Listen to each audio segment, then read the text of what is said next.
Hear ye, hear ye. Now, it has been brought to my attention that the character that will be shown in this video has maxed out their you about to get your shit rock badges on Hall of Fame. Despite his horrendous haircut and bushy eyebrows. No, seriously, who the fuck gave him this cut? I want answers. One thing about him though, he does not hold back when he enters the battlefield. Ready to give any op ninja the Leaf Hurricane 9000. And the name of this ninja is Bruce Lee. What do you mean it's not him? Alright, who gave me the wrong script? Fess up! It seems like we have some copyright issues with this person because his actual name is Rock Lee. Kishimoto, you not slick! Now, apart from him not being able to use ninjutsu, Lee can do abnormal things that the average ninja could not do. He would have to work twice as harder than everybody else and eventually learn a deadly ass awakening that only him and Mike Guy knows how to use. But before we get into that, here's some honorable mentions. Sasuke Uchiha. Oh, you fucked up bad this time. Bro thinks just because he unlocked the first mode of his Sharingan, he couldn't catch these hands. Do you not see the bandages on his fists? Let me tell you, that shit's not just for show, my boy. So Sasuke decides to rush at him with no plan at all. But he thinks he's going up against a level 1 scrub until he tries to punch him and disappears from his sight and hits him with the double whammy kick with extra fries. He sent them back to the Dragon Ball verse, shaking my head. And just look at how Sakura is glazing this nigga for every movement he does. This bitch makes me so mad. So after Sasuke decides to tighten up and shows his Sharingan, and as you can see, Sakura cannot contain herself with him doing the bare minimum like usual. And just peep what happens next. So he runs towards Lee preparing what I assume to be a new attack. And Sakura goes, yes, my glorious king is getting stronger.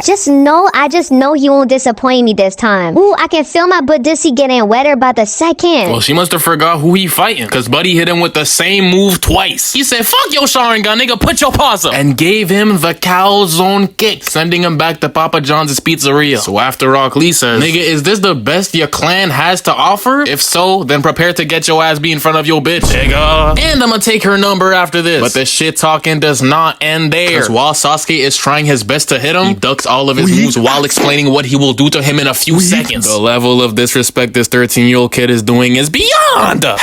They just had to nerf my man in Shippuden. So then he goes for the ultimate knockout move and tells him, this is what hard work looks like, little boy. Now let me demonstrate my greatness to my future wife. But then the plot armor kicks in and a random ass Koopa Troopa wannabe pulls up and stops the fight. Really? This was the best part. So in this fight, his opponent is Kimimaru. He was one of Orochimaru's test subjects, and he's a Sasuke lookalike if that nigga was albino. Now Lee did a big mistake coming with Naruto, cause even though it's a 2v1, the yellow brow was just holding him back. Let's be honest here. So Cubone takes that to his advantage and tries to swing his sword that is made out of his own bones. Like, what kind of nasty ass jutsu even is that? So Lee catches that shit with his bare hands while hitting the most awkward squat position I done seen in my whole life, and counters him with an uppercut that makes him do a whole backflip. So it now became a 1v1 because Naruto had to hit the dash, and he charges at him trying to hit one kick, just one kick. But it seems like Kimimaru went to Weave Academy because none of his kicks are tagging him. So then the Bone Man decides to do the finishing blow, but suddenly Lee says, hold up, nigga, just give me one moment to pop my daily dose of 5-hour energy just before we proceed. And somehow that actually worked. This has to be the nicest evil villain I done seen. But after Lee drinks his drink, he quickly realizes that what is in his drink is not an energy drink, but a bottle of sake. My guy purposefully put that in his drink because he knew once that shit kicks in, he would become a totally different person. Let me remind y'all, this is his sensei lacing his own student. They even got a name for it. It's called the Drunken Fist. Moments later, his knees started to buckle and his cheeks turned red. He decided to fall asleep. You fell asleep? Really? In the middle of a fight. But he wasn't actually slumped. That shit was a part of his plan to trick Mr. Bone Marrow. Just look at him dodging the attacks with his eyes closed. Yeah, I done seen enough. I would have called it quits by then. Right there. Once I see him dodging my moves while he blind. But he was clearly an A+ student at Weave Academy. Even his combo moves are different from before. Nigga, it looks like he's dancing. Is he giving him a dance ass whooping right now? Is that what I'm seeing right now? Just look at his feet. But he was giving him an acrobatic lesson. He was cooked. We have now arrived at the last fight, ladies and gentlemen. Entering the finals, coming with no eyebrows, standing at 4'9". God damn! This nigga almost a registered midget. He wears mascara and has red hair like your local Karen on the block. And his name is Gaara of the Sand Waterfall. And his opponent is none other than his polar opposite. With the bushy ass eyebrows and a kick like Jackie Chan. His name is Rock Lee of the Lee Village. So the squabbling begins, and Lee already on timing, running at him, hitting that nigga with the mean Leaf Hurricane. But Gaara's sand burial is actually impenetrable. Just look at how he stays posted up. And apparently, this is not even his doing. The sand got a mind of his own. The shit's even got a name. It's Tokubetsu. So the sand decides to take his twinkle toes and throw him across the wall. Right now, he just playing Duck Duck Goose with the sand. He out here backflipping his way to safety, then gets caught slipping. Clean up on aisle 3, y'all. Clean up on aisle 3. The fucking janitor of the leaf can't even do one job right. Out here making my boy slip and shit. Then my guy gives him the go signal to take off what looks like leg weights on steroids. So you're telling me he was moving that fast with training equipment on? And just peep how Tamari is hating on the sidelines like, it's just a few weights. That's not gonna stop my Sand King's shield. Nuh-uh. But once that shit dropped to the floor, so did everyone's jaw. Like, goddamn, how much did that even weigh? And at this point, Gaara was cooked. Cooked, I say. Him and his sand did not know where to look, cause this nigga was everywhere at once. Then Lee does what nobody has yet to do. He landed a kick straight to his head top. He gave him the kick of devastation, followed by a punch cracking this nigga's skin. Just look at the sand leaking out of his body. This man Gaara was looking like a fiend. Straight crackhead of the sand village. Then Lee does the unexpected and takes off the toilet paper foil that he keeps on his arms to unleash one of his best moves. The Beyblade let it rip, nigga. What are those? Look at your drip 3000. My boy Gaara was looking like some crumbled cookies. Somebody send him to the emergency room. His ear fell off. His ear fell off. But this whole time, that shit was a shadow clone. And the real him was standing behind him, about to unleash the sand tsunami of doom. Just look at him licking his lips. This freak ass nigga needs jail time just for that. But then, Lee starts to bring out his trump card and releases all of his inner gates. Just look at him charging up. He ain't playing no more. Looking like he taking the meanest dookie. Yo, this nigga so fast now, when he runs, the ground breaks. I ain't never seen none like this before. He sent him flying and caught him in the sky before the sand could even reach him. He giving him the Dragon Ball combo special. Out here playing hot potato in the sky. In the sky! So after he was done playing charades with them in the sky, he delivers his final move, the primary lotus. And after that, Lee kicked the bucket, because that shit was tearing his muscles. Just look at the veins on his head. But of course, the sand devil somehow survived that hit. Like, how many sand shields do you even have? So then, he proceeds to take his arm and his leg. This guy is truly ruthless. He already needs a med kit, but it wasn't enough for Sandman Dan. No. Because he wanted to send him to the gulag. Like, bruh, you already won. Chill. My guy deadass had to step in. Someone send this Chucky doll looking ass nigga back to his village.